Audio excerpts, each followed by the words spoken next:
Salam alaikum Mazoul, bonsoir. Petit à petit, mine de rien, même pas penaud, même pas honteux, toujours aussi empli. De même quand ils disent une chose et son contraire, ils reviennent sur leurs pas, sur les promesses qu'ils nous avaient faites, sur ces promesses au kilo qu'ils nous débitaient si généreusement, 3 kilos bemia, sur leur grande profession de foi patriotarde, sur ces harangues qui faisaient pleurer dans les chaumières FLN et RND, et même sur ce qu'ils nous juraient hier seulement, la main sur le cœur et la larme à l'œil. Parole, parole, pour reprendre les paroles de cette fameuse chanson. Oui, ils nous avaient dit qu'il n'y a pas de crise dans le pays, que c'était les ennemis de l'Algérie qui exagéraient les choses, que les difficultés que nous vivons sont aussi conjoncturelles qu'elles sont passagères, que le pouvoir d'achat des gens ne s'en ressentira pas outre mesure, qu'il n'y aura pas d'inflation ni de recours à l'endettement extérieur, que le secteur public ne sera jamais bradé, et tant de certitudes assénées qui ne sont plus que paroles, paroles. Rien que des mots faciles, des mots fragiles, des mots magiques, des mots tactiques qui sonnent faux. C'était trop beau, bien trop beau, mais c'est fini. Le temps des rêves, caramel, bonbons et chocolat, ils sont comme le vent qui fait chanter les flûtes et emporte au loin le parfum des roses promises pour n'en laisser que les épines cruelles. Caramel, bonbons et chocolat, merci. Pas pour nous, mais ils peuvent toujours les offrir à d'autres, à ceux qui continuent de croire en eux, malgré les paroles qu'ils sèment au vent. Aujourd'hui. Algérie 24. Exclusif, la liste complète et détaillée des produits alimentaires interdits à l'importation par Adahbar. TSA, inflation 5,8% en novembre par la rédaction.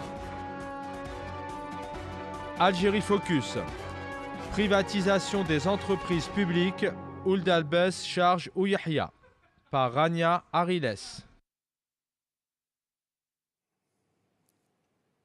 La crise s'installe, c'est le titre de notre émission d'aujourd'hui et pour en parler, j'ai le plaisir de recevoir ici sur le plateau Sami Osseddek, coordinateur général de Pticar. Merci Sami Osseddek d'être avec nous. C'est moi qui vous remercie, Si Jamel, et je salue également vos téléspectateurs ce soir. Merci.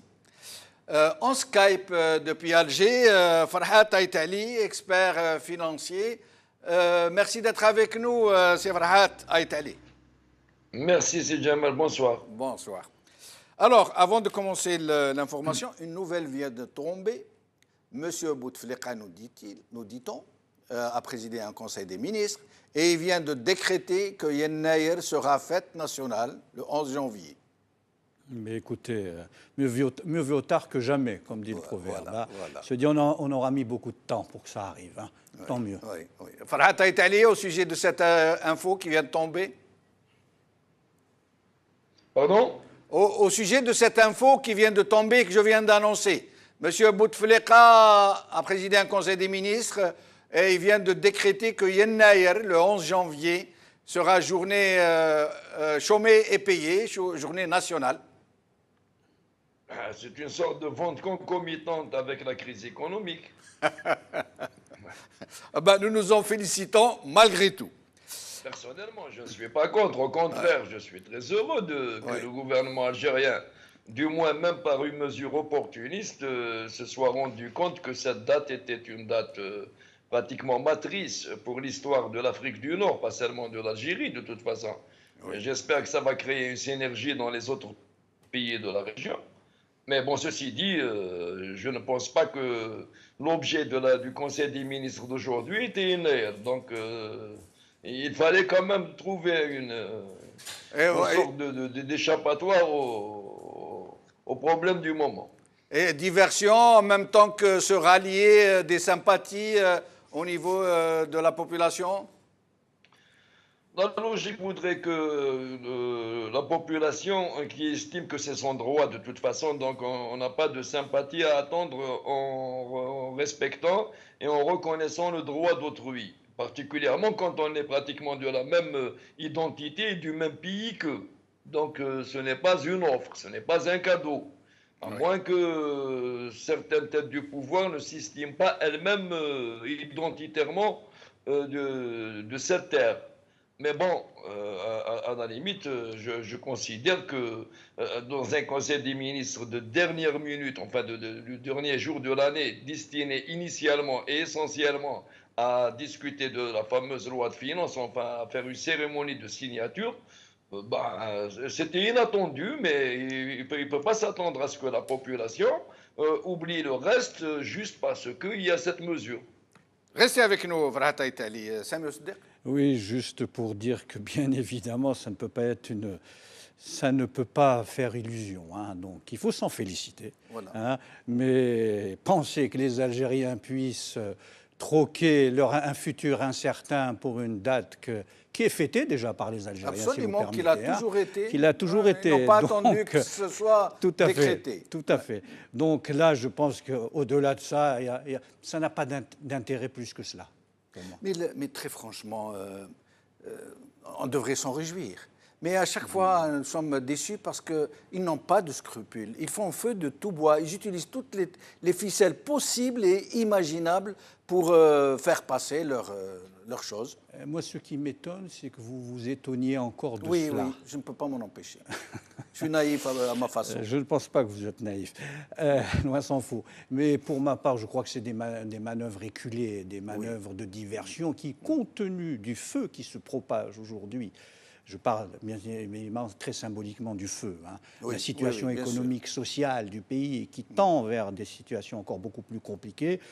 C'est une allumette face, je dirais, à un brasier qui embrase tout notre pays. Hein. Donc la comparaison entre les deux n'a vraiment pas lieu d'être, franchement. Alors, aujourd'hui, c'est un peu comme si les choses s'accéléraient. Comme si la crise s'installait, mais alors vraiment. Elle fait comme chez elle, au point où il est devenu normal que les populations de villes entières, comme un Naba aujourd'hui par exemple, n'ont plus d'eau dans leur robinet pendant des semaines et des semaines. Au point où plus personne ne s'étonne devant ces longues chaînes pour arracher un sachet de lait à 4 heures du matin. Au point où de très larges couches de la population aujourd'hui ne peuvent plus se permettre des produits pourtant basiques, qui considèrent maintenant désormais comme des produits alimentaires de luxe réservés aux riches. Alors, crise, pas crise, passagère, comme nous le dit Yahya, ou crise qui s'installe? Alors d'abord, moi je ne suis pas tout à fait d'accord avec le terme de crise. Je vais m'en expliquer. Une crise, c'est quelque chose qui arrive à un moment où on s'attend le moins. Vous avez un accès de fièvre, vous tombez malade, ainsi. Moi je pense plus, puisqu'on vous parlez par image, je vois plus une longue maladie et qui est très très dangereuse et dont l'état du malade c'est compliqué. Il ne s'agit pas d'une crise parce que tous les indicateurs étaient au rouge depuis un bon moment. Ce n'est pas faute de l'avoir signalé. Je pense que nous avons été plusieurs à le dire et depuis de nombreuses années. Donc ce n'est pas un coup de tonnerre dans un ciel bleu, hein, mais c'est une accentuation, une accélération d'un processus de détérioration qui est en marche depuis de nombreuses années. Et c'est vraiment grave? Écoutez, je pense que c'est extrêmement grave. C'est extrêmement grave pour différentes raisons. C'est grave parce qu'effectivement, la détérioration des conditions de vie va s'accélérer, bien évidemment. C'est grave parce que c'est démontré encore une fois que ce pouvoir-là est inefficace. C'est grave parce que tout ce qui est arrivé était prévisible. C'est grave parce que lorsqu'il y avait de l'argent, on aurait pu mettre des mesures contracycliques, ça veut dire des mesures qui auraient pu aujourd'hui donner des effets lorsqu'on avait de l'argent, lorsque l'Algérie avait de l'argent dans les caisses. On aurait pu faire des réformes de structure avec une aisance financière qui aurait pu, je dirais, financer des filets sociaux, je dirais des amortisseurs pour cette crise-là. Aujourd'hui, on va vers cette crise sans plan, parce qu'on pourra en discuter plus tard. On a une loi de finances, mais la loi de finances, monsieur, qu'est-ce que c'est? Ça ne remplacera jamais une stratégie économique, des politiques publiques coordonnées, une cohérence et une vision. Tout ça En fait, nous une manque. loi de finances, c'est comment dépenser l'argent dont on C'est les dispose. recettes pour un exercice. Voilà, pour un une exercice. année. Voilà. C'est vraiment de la tactique, il nous manque une stratégie. Aujourd'hui, on voit qu'ils en sont démunis parce que ce que je vous dis, tous ces critères sur la longue durée qui allaient vers le rouge, hein, en 2013, en fin 2013, lorsque le baril était à $120, j'écrivais que nous retournerions sur le marché de l'endettement à moyen terme. Alors, il ne s'agissait pas encore de voir ça dans une boule de cristal, mais tous les éléments étaient déjà réunis. Il y a de ça, c'est déjà 5 ans, et on aurait pu le dire avant. Donc, de mon point de vue, ce qui arrive n'est pas une crise, malheureusement.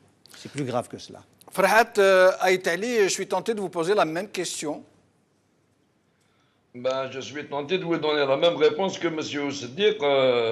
Le danger était beaucoup plus apparent à l'époque où justement les moyens du pays permettaient tous les errements qui devaient fatalement nous mener pratiquement là où nous sommes arrivés.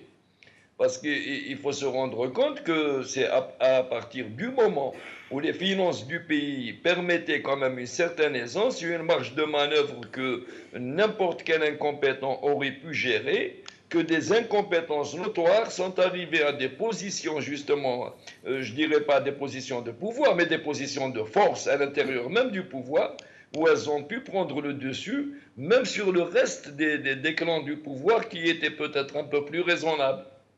Donc, ces $120 le baril ont permis à ces incompétences de s'imposer, d'imposer leur vision des choses, et pratiquement de diriger le populisme, non pas dans sa version socialiste et collectiviste des années 70, mais dans une version encore plus, je dirais, plus sordide. C'est la version contrebandière, c'est la version prébandière, où pratiquement toute la société, dans tous ses segments, a été invitée à une sorte de gigantesque kermesse où le parasitisme le disputait au brigandage. Et à cette époque-là, nous avions dit que ça allait très très mal finir. Moi, en 2013, quand ils ont importé pour $7 milliards de véhicules, quand ils ont fait des augmentations de salaire, bien sûr en augmentant les points indiciaires de manière justement à ce que les gros salaires gonflent beaucoup plus vite que les petits. À cette époque-là, j'avais dit que je ne dirais pas quelques années, j'avais dit dans 2 années maximum, vous allez la sentir passer. Parce que nous étions arrivés à cette époque à $90 milliards de dépenses publiques, de budget de l'État, enfin en équivalent dinar. Farhat Aïtali, excusez-moi de vous interrompre. Avec les mêmes sommes d'argent qui ont été dilapidées ou gaspillées ou détournées ou jetées à la poubelle, littéralement, pour ne pas dire autre chose, des gens plus compétents, qu'est-ce qu'ils auraient pu faire avec ces 1000 milliards de dollars qui ont été dépensés? Il ne s'agit pas de 1000 milliards de dollars, on aurait pu faire beaucoup mieux avec beaucoup moins. C'est justement ces fameux 1000 milliards qui ont pratiquement foutu la pagaille dans la réflexion économique dans le pays. J'ai bien dit que c'est cette masse d'argent qui est arrivée rapidement et sans aucun effort particulier qui a permis à des incompétences de s'ériger en maître à penser dans le pays. Avec 200 milliards de dollars, on aurait pu faire mieux. Moi, je me rappelle qu'en 2001, c'était Bambitour qui était Premier ministre. Eh ben, on avait pratiquement des revenus de 18 milliards de dollars cette année-là et des revenus fiscaux qui ne dépassaient pas les 14 milliards de dollars. Eh ben, il était question d'un premier plan de relance économique qui avait été lancé d'ailleurs et qui avait tout l'air d'être bien ficelé. Et le gros des investissements dans la PME, les gros programmes qui étaient vraiment rationnellement calculés avaient été faits à cette époque. Malheureusement, en 2003, on a assisté à la grande querelle à l'intérieur même du système, où Yahya est arrivé comme Premier ministre dans une sorte de vente concomitante de certaines gros pontes du régime qui avaient pratiquement certainement négocié avec Bouteflika cette formule, où il devait avoir un deuxième mandat moyennant justement l'installation du personnage en question comme Premier ministre. Eh bien, c'est là qu'ont commencé toutes les dérives. C'est là que la bureaucratie, dans ce cas-là, de plus incompétent, de plus arrogant et de moins respectueux des lois et de la logique, est arrivée pratiquement à s'imposer. Et Là, plus justement, le baril augmentait, Farhat Aitali, justement au sujet de M. Ouyahia, une mesure vient de tomber, 1000 produits interdits à l'import. D'abord, pourquoi 1000 produits? Ça se veut symbolique, ça se veut un électrochoc. Pourquoi 1000 produits? justement, c'est ce que je disais. Quand une incompétence s'érige en maître à penser dans un pays, évidemment, elle a coopté aussi d'autres incompétences dans d'autres ministères, où la bureaucratie a décidé pratiquement de régir, non pas de gérer, de régir le quotidien et le destin à moyen long terme de la nation par des mesures aussi farfelues, unilatérales que populistes. Il était question de 900 produits, après c'est descendu à 850 en une nuit. Il paraîtrait que c'est sur injonction et intervention d'une partie assez influente qui se sentait lésée dans certains produits, qui ont été quasiment éjectés de la liste, justement parce que ça dérangeait certains cercles. Le lendemain matin, le Premier ministre qui se pointe avec une liste de 1000 produits, ce qui veut dire qu'il a réintégré encore les 50 plus 100 autres, mais dans les faits, c'est une mesure catastrophique qui n'aura aucun effet sur les réserves de change. Si ça se trouve, elle va effectivement éliminer ces fameux produits, mais elle va quand même augmenter la facture. Et je vais revenir à vous, Farhat Aitali, au sujet de cette liste. C'est très important. J'ai d'autres questions à vous poser. C'est mais aussi dire qu'au sujet de ce que vient de nous dire Farhat Aitali, que des gens compétents auraient pu faire beaucoup mieux avec le cinquième de ce qui a été dépensé quasiment, 200 millions de dollars, ou le quart, disons. Sur cette question, nous nous rejoignons avec M. Aitali. Je vais vous donner un chiffre, mais je reprends le chiffre de M. Aitali, 200 milliards. Vous savez ce que représente 200 milliards? Oui. C'est actualiser le total du plan Marshall en 1945 qui a relevé toute l'Europe de l'Ouest. Je prends notre exemple le plus récent, la Grèce. Le scandale grec, vous vous souvenez un peu les problèmes des finances grecques, où tous les journaux étaient étalés, où la Grèce a été la grande faillite du système qui n'a jamais eu lieu, c'est 80 milliards de dollars. C'est ça le chiffre dont il s'agit. Remettez ça en parallèle avec les... Et là, c'est récent, c'est pas le plan Marshall. Évidemment. Remettez ça en parallèle avec les 85, plutôt les 850 ou les 1000 milliards. Les évaluations bougent, mais elles sont encore considérables sur ce qu'on aurait pu faire. Mais effectivement, lorsque on a une manne de ce type-là, il y a ce que les Grecs appellent l'hubris. Qu'est-ce que l'hubris? L'hubris, c'est l'idée qu'on est encore plus grand que tous les dieux. Et je pense que cet argent-là a rendu fou bon nombre de gens, mais cette folie, ça a d'abord passé par leur poche, bien évidemment. Ils s'en ont bien rempli, mais surtout, ils ont permis à rendre totalement irresponsables tous comme nous sommes, du citoyen jusqu'au premier responsable, l'irresponsabilité a ruisselé, a atteint tout le monde dans nos comportements quotidiens, tous, mais surtout, bien évidemment, les détenteurs de ce pouvoir-là. Mais justement, Samir Siddiq, pour rester dans ce que vous êtes en train de dire, ce régime, pour pouvoir perdurer, pour pouvoir piller, pour pouvoir s'adonner à ses turpitudes, et Dieu sait combien elles sont nombreuses, a donc élargi le cercle de ceux qui peuvent profiter de la manne, jusqu'à des couches populaires relativement défavorisées. Et donc, c'est une sorte d'addiction. Il a créé un grand bazar où il a permis à des gens du jour au lendemain de parler de milliards, de remplir leurs couffins. Et puis, aujourd'hui, on demande subitement aux gens de serrer la ceinture, et qui leur demande, les mêmes qui ont mené le pays à cette situation, lui disent « Non, nous allons tout corriger ». Vous trouvez que c'est moral, ça?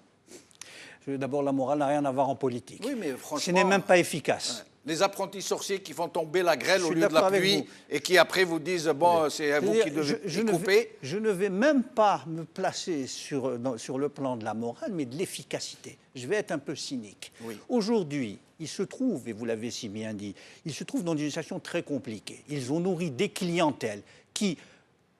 Les ressources, je veux dire, autres que financières, morales, je veux dire, historiques, se sont effacées. La seule ressource qui leur restait et qui aujourd'hui se tarit, c'est la ressource financière et, bien évidemment, la ressource sécuritaire. connaissez ce refrain. Le dernier recours. Ce refrain que tout le monde entonne mais ne chante pas, c'est aujourd'hui nous garantissons la paix en Algérie. Sauf que le problème, et vous l'avez dit, je reviens à la question de l'efficacité, lorsque vous avez arrosé une société, lorsque vous avez créé une fausse classe moyenne, vous savez, ce fameux concept qui a apparu dans le discours du Premier ministre à un certain moment, une classe moyenne. Cette classe moyenne a été gonflée au gaz naturel. Normalement, une classe moyenne, c'est d'abord l'effort, le travail. C'est d'abord, je veux dire, comme disait Baudin, il n'y a de richesse que d'hommes. Et dans l'homme, c'est d'abord le travail. Ils ont aboli le travail. Il n'y a pas de richesse sans travail. Aujourd'hui, cette classe moyenne, comme vous dites, et ces clientèles, étaient régies par la véritable devise de cette République-là. Je dis cette République-là parce que c'est la leur. Elle leur appartient. Il y a un côté privatif. Cette République-là, je vous l'ai donnée, tout le monde la connaît. Elle est très claire.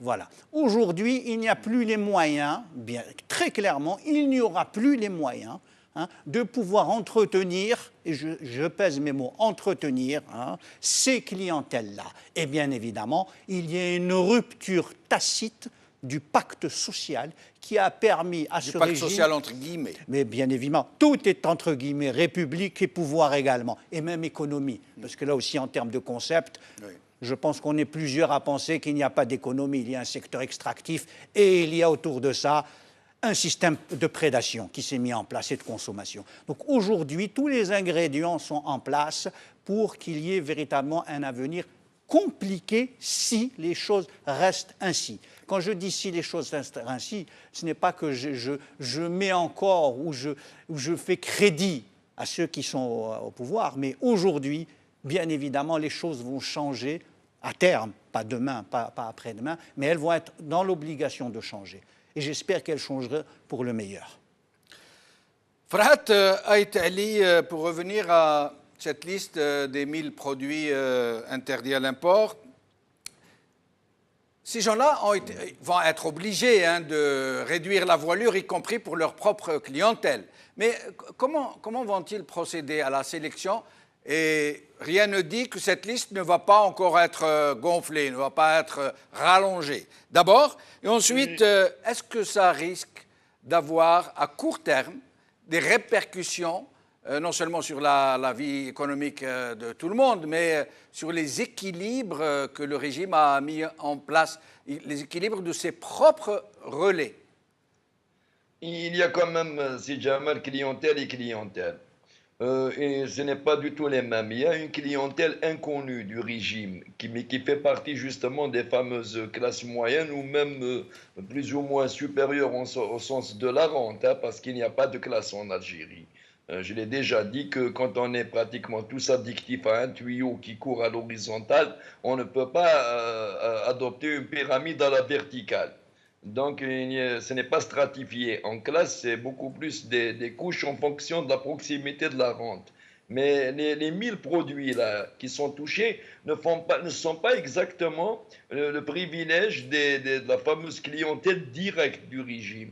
Parce que les dernières années, depuis pratiquement 2010, 2009 surtout, la clientèle la plus proche du régime s'est recyclée dans d'autres formes de prébande. Ce n'est pas dans l'importation justement de ces fameux produits qu'elle se nourrit. Moi j'ai vu la liste, les cacahuètes, le chocolat et les articles de plomberie, certaines quincailleries relèvent beaucoup plus d'une clientèle sociale du régime à un niveau généralisé que d'une clientèle directe, parce que ses amis, maintenant, ils ponctionnent directement la rente sous forme de commandes publiques, sous forme de prêts bancaires pour des projets d'investissement qui me paraissent des plus foireux, mais ils ne s'impliquent pas dans les petites importations. Cette fameuse clientèle n'importe pas des cacahuètes pour 2-3 millions de dollars. J'ai vu dans votre page que vous vous glossiez de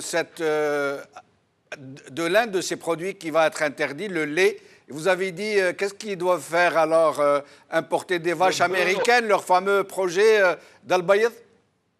Le beurre, parce qu'il y a un petit malin qui a pratiquement mis sur la liste la position tarifaire du beurre sous toutes ses formes. Du beurre, oui. C'est quand même effarant, parce que si réellement il y avait du beurre local en quantité suffisante, pourquoi nous importions l'année dernière pratiquement pour 29 millions de dollars de beurre? Donc ces 29 millions de dollars de beurre n'étaient pas en surplus. Ils étaient pratiquement consommés par le marché local. Au cours international du beurre, c'est quand même 30 000 tonnes. Oui, mais les importations, les enveloppes dédiées à ces importations allant à se réduire en peau de chagrin, ça veut dire de plus en plus, le régime va quand même devoir réduire la voilure de ses propres clientèles. À votre avis, comment ça va se passer? Quels seront les modes de sélection? Les modes de sélection se font par cercle concentrique, du plus proche vers le plus éloigné. D'ailleurs, cette fameuse liste ne concerne qu'1,5 milliard de dollars, hein, en gros. Donc, on ne peut pas dire que le régime a fait dans la restriction. Ces 1000 produits ne représentent qu'1 milliard de dollars? 1,5 milliard de dollars, je l'ai dit sur la télévision nationale, j'ai dit que c'était farfelu. Pratiquement quand on divise le fameux 1,5 milliard sur tous ces produits-là, on se retrouve avec une moyenne d'1,5 milliard de dollars par produit. Comme déjà j'ai identifié certains produits, quand même certains postes, comme le beurre à 29 millions de dollars, comment ça s'appelle, à 40 millions de dollars, les meubles, la lustrerie à peu près à 20 millions de dollars. Donc il y a même des produits à 200 000 dollars. Ce qui fait qu'ils n'ont pas touché au segment. Donc, les gros segments sur lesquels se nourrissent les gros requins. Ils sont allés bricoler dans vraiment les petits segments desquels se nourrit pratiquement une toute petite clientèle qui n'est même pas proche du régime. Donc, la logique de la bureaucratie au pouvoir en ce moment, ce n'est pas la même logique que l'époque de Boumediene ou l'époque des militaires de Benjedid. C'est vraiment une logique, c'est pire, parce qu'avant, ils se sentaient privilégiés, donc ils prélevaient quelques petits avantages au passage. Mais aujourd'hui, cette bureaucratie part du principe que si jamais il devait rester un petit milliard, ce serait pour les proches. Donc, au lieu de commencer à éliminer les prébendes des cercles les plus proches qui sont vraiment bien sucrés, non, ils sont allés en périphérie, gratouiller dans les cercles les plus éloignés, même si ceux-là n'auront pratiquement aucune incidence sur le poids des importations. Les fameuses licences d'importation qu'ils ont instaurées depuis 1 année et demie, que j'avais dénoncé le jour de leur instauration, pour leur opacité, pour leur caractère pratiquement discrétionnaire et pour la corruption qui était garantie dans cette histoire-là. J'en étais sûr, et d'ailleurs ça s'est déroulé selon ce scénario. Le ministre du Commerce s'est pointé pour dire qu'elle manquait de transparence. Alors que c'est lui le ministre. Maintenant, si le chargé justement du système en question de licence et le superviseur de ces fameuses licences estime qu'elle manque de transparence, et c'est un euphémisme, alors que pourrait dire éventuellement un citoyen? Résultat des courses, nous n'avons strictement rien économisé avec ces licences. Le peu d'économie qui a été fait sur les importations, et c'est de l'ordre de 900 millions de dollars, ce n'est pas sur les produits touchés par ces licences, mais sur la chute de certains produits qu'on importe massivement à l'international. Le lait est tombé de 3 400 dollars à 2 700. Le café de même, il a subi une chute en bourse, les céréales aussi. Donc nous avons eu des gains aléatoires et non pas grâce aux mesures du gouvernement. L'année prochaine, on risque d'avoir 45 milliards de dollars, si ce n'est pas plus, mais avec cette liste de restrictions qui ne touche pas directement les gros filons dans lesquels se sucrent ceux qui sont bien positionnés, sans compter que ça va créer une corruption endémique chez les petits fonctionnaires, parce que le chocolat, les cacahuètes, enfin toutes les straïtado, ça va rentrer dans des cabas, ça va rentrer dans des fourgons par le port. Donc ce sera sans contrôle sanitaire, sans droit de douane, sans rien du tout. Et au lieu de payer les douanes algériennes, on va payer le douanier algérien, comme ça se passe habituellement. Restez avec nous, Frahat Aitali. Samir Siddiq, M. Ouyahia, avec le bagou qu'on lui connaît, avait révélé avec fracas devant le Sénat qu'il n'y avait plus d'argent pour payer les salaires. Hein, il a dit, même vous, les sénateurs et les députés, on ne pourra pas vous payer novembre. Hein, donc, il avait dit que le seul moyen d'éviter cette catastrophe était de recourir à la planche à billets. Mais dans le même temps, il avait dit que ça permettait d'éviter l'endettement extérieur. Or, il semble aujourd'hui que l'endettement extérieur soit remis sur la table. Alors, surtout ça. Écoutez, d'abord, moi, vous dire que je suis étonné de l'étonnement du Premier ministre. Hein. L'étonnement est fin de son côté et du mien également. Hein. C'est quelqu'un qui est au cœur du système depuis 30 ans et arriver à dire « mais je ne savais pas », c'est encore plus grave qu'ils disent « je ne savais pas » plutôt que de dire « je sais ». Bon, passons. Deuxièmement, je crois que Saïd Ali a dit des choses intéressantes. Hein, et cela démontre bien l'impossibilité en ce moment encore d'apporter les arbitrages réels. Les arbitrages réels qui feraient effectivement baisser la facture des importations et surtout, et l'on parle peu, ça a été évoqué, la question de la dépense publique. La question de la dépense publique, aujourd'hui, elle est captée par une classe d'entrepreneurs, on en connaît quelques-uns, ceux qui sont médiatiques. On ne les connaît que trop. Mais on n'en connaît pas assez. Il y a véritablement ceux qui, eux, bénéficient aussi, tout aussi amplement, dont on ne parle pas. Et il y a également les enfants du régime, qui aujourd'hui se sont établis, des trentenaires, qui bénéficient, je dirais, de bon nombre de passe-droits pour accélérer la passation de la rente à d'autres générations. Et qui ont des créneaux autrement plus juteux, semble-t-il. Alors, c'est ça qui est intéressant, c'est ces évolutions souterraines dont on parle peu, qui reprofilent le système, qui effectivement, lorsqu'on parle des importations qui se réduisent, ne tient qu'à une clientèle, mais une clientèle qui est importante, elle est stratégique parce qu'elle ne fait pas partie du système, elle est en bas, elle est, je dirais, celle qui est la plus proche du peuple. Elle fait partie du peuple. Qui se mouille. Totalement. Et donc, c'est très compliqué là aussi. Et je pense que lorsqu'on parlera aujourd'hui, je dirais, de la situation économique en Algérie, moi, ce qui me rend un peu, je dirais, un peu dubitatif, et même plus que cela, c'est que, parlons plutôt de l'arrêt des importations. OK. Mais vous savez, et vos téléspectateurs le savent, ça ne peut être que ponctuel.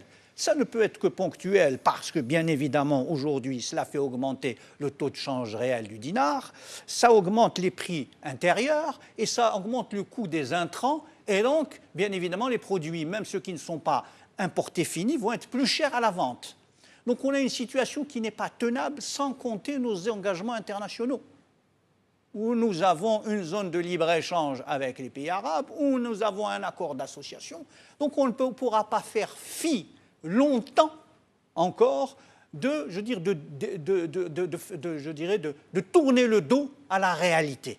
Mais non plus les moyens. Mais c'est bien ce que je veux. Ils n'ont plus les moyens. Je suis totalement d'accord. Ils n'ont pas le choix. Donc ils n'ont pas le choix, sauf que plus vous retardez les arbitrages, plus les choix se feront défavorablement. Pour l'instant, il n'y a... Au point où il s'imposerait bien évidemment, puisque là, vous parlez... incontournable. Mais ça nous ramène au sujet de l'endettement extérieur. Voilà. Voilà, ça remet le sujet de l'endettement extérieur. Vous parlez des réserves de change. Les réserves de change sont passées, si mes souvenirs sont bons, de 194 milliards fin de 2014 à 93 milliards fin 2017. Ils sont descendus ouais. au-dessous de la barre Ils sont des 100 milliards. de la barre symbolique des 100 milliards. D'accord. Ça veut dire une érosion de 25 milliards par an. Donc l'idée de dire nous sommes un pays riche, il faut véritablement aujourd'hui la pondérer. Il n'y a de richesse, encore une fois, que d'hommes en action, au travail. La richesse, nous la produirons. Nous ne pouvons pas juste l'extraire. L'idée ou l'histoire qui a fait que la richesse était extractible du sol, c'est un chapitre pour l'instant qu'on peut fermer. Aujourd'hui, il va falloir remettre les gens au travail. Et le grand problème de tout cela, vous ne pouvez mener une politique d'austérité à deux conditions de mon point de vue. D'abord, d'avoir une réponse sur l'avenir, une vision, et les restrictions aux importations n'est pas une réponse au futur. Et deuxièmement, et permettez-moi de sortir de l'économie, parce que ce que vous dites est éminemment politique, tout est politique en tout cas, aujourd'hui dans notre pays.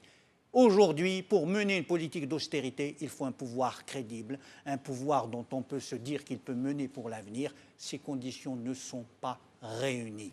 Et pourtant, et je vais vous redonner la parole, pourtant, ce même régime qui n'a vécu que par l'extraction des richesses, en les mettant sur le marché, pas plus de travail que cela, aujourd'hui, il raisonne d'une autre manière, il s'est mis à la planche à billets, ça veut dire qu'il fabrique de la fausse monnaie pour essayer de faire tourner la baraque. Et pourtant, il reste, il est là, mais il ne part pas. Vous revenez à ce que je disais, c'est là. Quel est votre, le point d'horizon que vous fixez? Vous êtes un homme d'État? Vous ne pouvez pas fixer l'année qui suit, la loi de finances qui suit. Voilà. Quand vous me dites la planche à billets, on sait très bien que et on va pas revenir, vous avez fait plusieurs émissions sur cela, on sait très bien quels sont les effets néfastes de la planche à billets sur une économie et sur une population. On sait très bien qu'aujourd'hui, la question... M. Yahya dit qu'il n'y aura même pas d'inflation. Ah, il a dit publiquement. Avec un appareil statistique totalement défaut qui n'appréhende pas la réalité, il peut tout nous dire. Sauf que la réalité, c'est les citoyens, lorsqu'il va acheter les choses, qu'il la ressent. Ce n'est pas le Premier ministre dans son discours. Alors, ce qui manque, c'est cette notion, je dirais, d'avoir une vision sur l'avenir, d'avoir véritablement un objectif et des perspectives. Et l'endettement extérieur? Et bien, l'endettement extérieur va se mettre en place. Il a commencé très timidement. Mais il a promis, il a dit nous n'irons pas à l'endettement. On a dit tellement de choses qui sont arrivées. Dois-je vous faire toute la liste des promesses qui n'ont pas été tenues? Vous savez, l'économie est têtue, le politique est têtu. L'ordre du discours ne peut pas remettre en cause une réalité. C'est une réalité qui aujourd'hui est de plus en plus complexe et va être de plus en plus complexe à gérer. Aujourd'hui, ce pouvoir qui détruit les richesses et qui fait fuir l'intelligence n'est plus en mesure de mener la bataille de l'avenir. Farhat Ait Ali, pour revenir à cette histoire d'inflation et de planche à billets, dans une précédente émission, vous nous aviez un peu expliqué, mais j'aimerais que vous y reveniez. M. Ouyahia donc a déclaré qu'il n'y aura pas d'inflation après cette planche à billets qui s'avère, paraît-il, très, très massive. Est-ce que vous pourriez nous expliquer s'il peut avoir raison éventuellement? Franchement, je ne sais pas si M. Ouyahia sait exactement de quoi il parle quand il parle d'inflation. Parce que l'inflation, par définition, ce n'est pas l'augmentation des prix à la consommation, ce n'est pas la baisse du pouvoir d'achat uniquement. C'est, comme ça vient de l'anglais, inflated, c'est un enflement. Ça veut dire quand une masse monétaire enfle, c'est de l'inflation. Automatiquement, cette masse monétaire ne trouve pas d'équivalent en produit. C'est aussi simple que ça. Si on ne produit pas assez, si on n'a pas assez de devises pour importer, ou bien pour une raison ou pour une autre, on bloque l'accès, justement comme il vient de le faire pour cette fameuse petite liste des 1000 produits, automatiquement il y aura plus d'argent que de produits. C'est ça l'inflation. Donc s'il dit qu'il n'y aura pas d'inflation, c'est que ce monsieur, je sais qu'il n'a strictement aucune notion d'économie, mais il utilise aussi une terminologie qu'il ne maîtrise pas.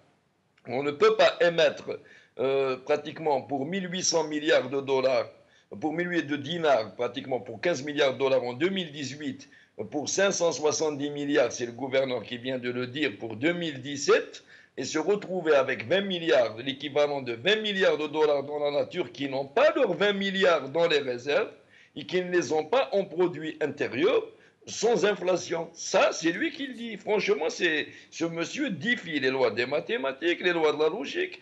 C'est vraiment ce qu'on appelle une sorte de battleur de foire. Il a l'audace quand même d'affirmer n'importe quoi.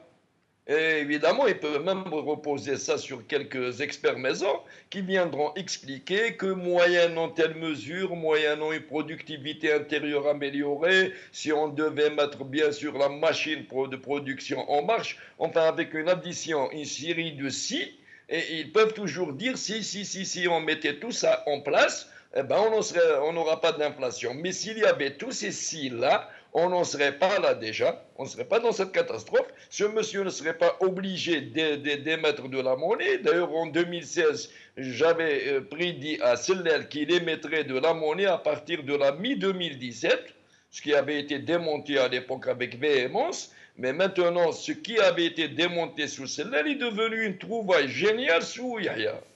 Évidemment, ils ont quand même cette capacité de transformer même les fruits d'un échec en trouvailles, en découverte unique en leur genre que seuls les Algériens savent faire. Farhat Aitali, si je vous demandais, puisqu'il ne reste plus beaucoup de temps, et plusieurs questions que je voudrais vous poser à l'un et à l'autre, donc si je vous demandais de résumer en quelques mots le bilan financier de l'exercice 2017, vous nous diriez quoi?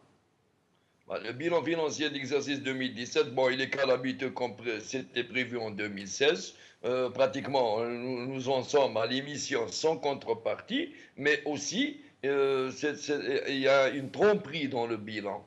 C'est que nous avons fait une autre émission en dehors des déficits, c'est que la Banque d'Algérie a toujours émis pour pouvoir transformer, même escamoter certains déficits. Le bilan 2016, c'est vraiment le bilan de l'année de l'esbrouf. Pratiquement 3 premiers ministres se sont succédés en espace de 12 mois, avec des résultats que tout le monde connaît pour les 3. C'est un égarement total de la sphère de gouvernance, en général, pas seulement économique du pays.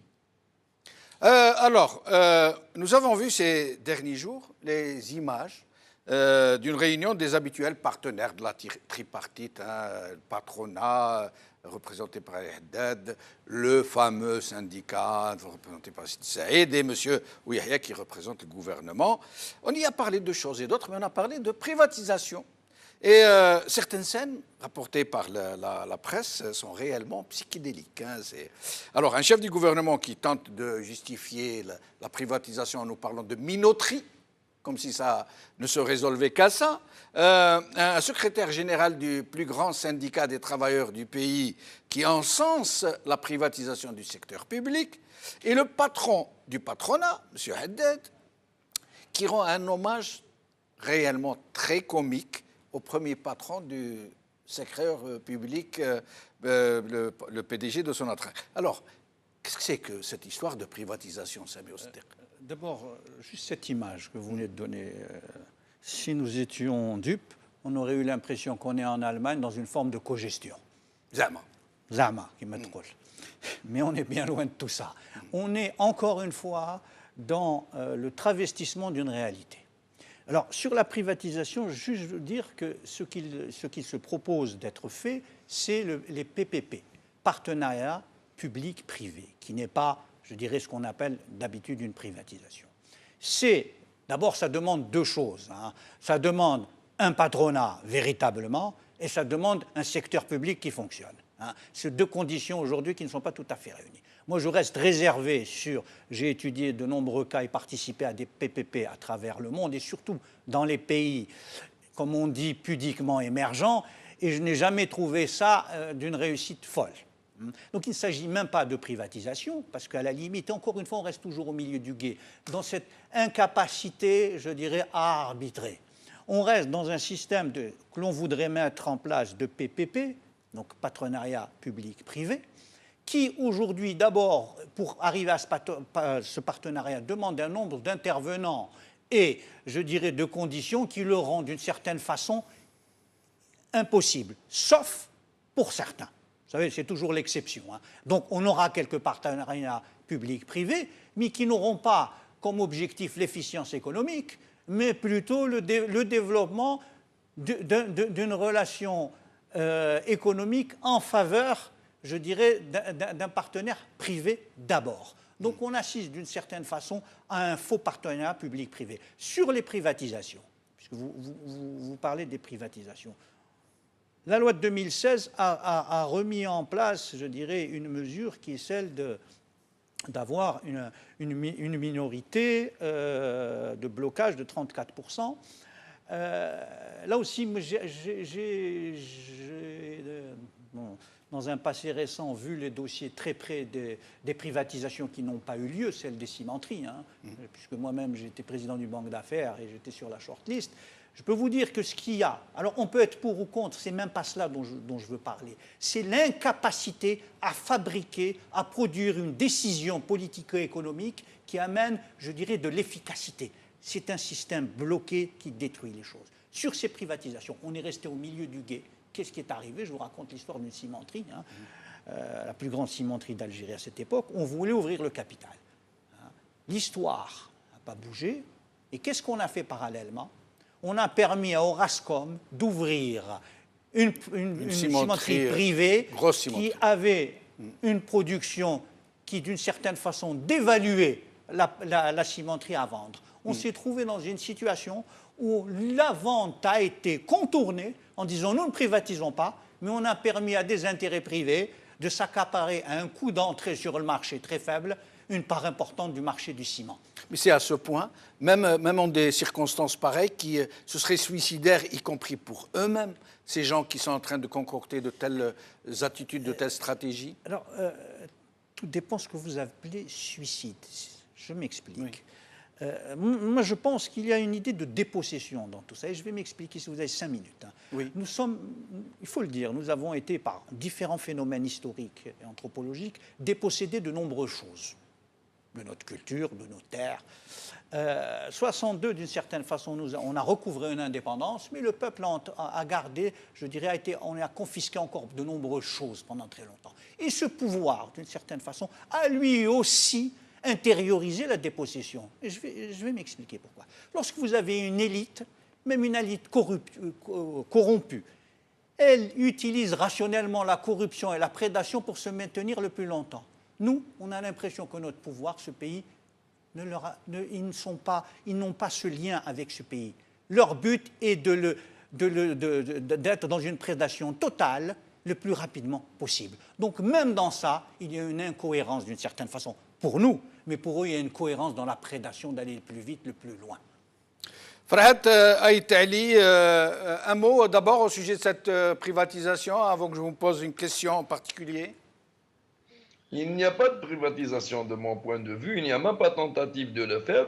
La formule telle qu'elle a été plus ou moins développée dans la fameuse charte que j'ai qualifiée de charte bidon était déjà prévue dans la loi de finances pour 2016. Il y a un article qui prévoyait cette entrée des privés locaux à 66% dans les capitaux des entreprises publiques. Toute entreprise publique, hein, parce que là, quand on parle de PME, PMI, le Premier ministre a cité l'exemple des minoteries, qui est un exemple cocasse de toute façon, mais le ministre des Finances a dit que même les banques étaient ouvertes à cette formule.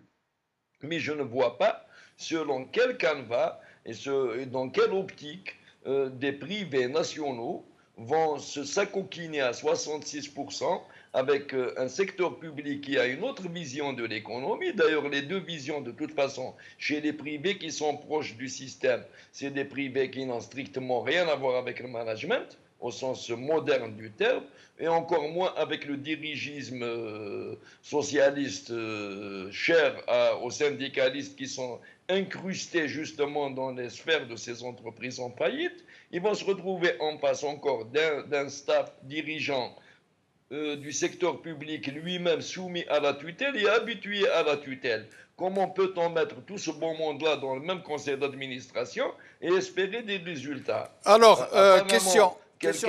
Oui, finissez votre phrase. Quelqu'un a dû penser qu'en les mettant à 66%, ça ouvrait la voie, une voie douce pour une emprise totale plus tard. Mais ça ne marchera pas. Ils ne se présenteront même pas sous cette forme-là. Alors, très rapidement, puisque nous arrivons à la fin de l'émission, la polémique Ould Abbas ou Yahya sur la privatisation, hein, ils sont en train de faire du cirque carrément. Et puis, les critiques de Chakib Khalil sur la politique économique de Yahya. Ça semble absolument... Je ne commente pas les critiques de Ould Abbas parce que je n'estime pas que le personnage soit plus digne que la personne qu'il critique en matière d'économie. Donc, à la limite, ça relève beaucoup plus de l'esbrouf politique sous maquillage économique. Par contre, en ce qui concerne Chakib Khalil, je l'ai écouté sur Zaire News. Je ne peux pas contester ce qu'il a dit. Tout simplement, c'est parce que je pense 99% de ce qu'il a dit. D'ailleurs, je l'ai dit avant lui, ça fait des années. Je ne peux pas être contre sa position sur le 51-49 ou sa position sur la bureaucratie. Bon, on peut reprocher beaucoup de choses à Chakib Khalil, mais on ne peut pas lui reprocher d'être un bureaucrate. Apparemment, même sa disgrâce à partir de 2010 n'était pas due à ses prédations à l'intérieur de son attraque, le système étant prédateur par essence, mais c'était beaucoup plus dû justement à sa vision qui contrariait beaucoup plus cette emprise des bureaucrates sur la vache laitière. Merci. Restez avec nous jusqu'à la fin de l'émission. Sami Ousseddiq, un dernier mot, puisque nous avons un peu débordé sur le temps imparti. Parfait. Eh bien, écoutez, on a longuement parlé effectivement de la situation aujourd'hui qui se dégrade rapidement. Hein. Je parlais de longue maladie et je confirme que c'est une longue maladie. Ceci dit, moi, ce qui aujourd'hui m'inquiète plus, c'est l'incapacité de voir l'avenir. Il va nous falloir à nous, tels que nous sommes, tous, je dirais ceux qui ont une vision de cette Algérie, ceux qui veulent une Algérie prospère, démocratique, de pouvoir une bonne fois pour toutes se mettre d'accord sur véritablement travailler ensemble pour autre chose. Nous ne pouvons plus rester les bras croisés, chacun épiant l'autre, chacun critiquant l'autre. Il est temps aujourd'hui de constituer véritablement une alternative. Parce que sans alternative, il n'y aura pas de possibilité d'un avenir autre que celui de la catastrophe vers laquelle nous nous menons. Merci Sami Ousseddiq, merci Farhat Taïtali, merci à vous, chers amis, de nous avoir suivis. Kawala khair, slama.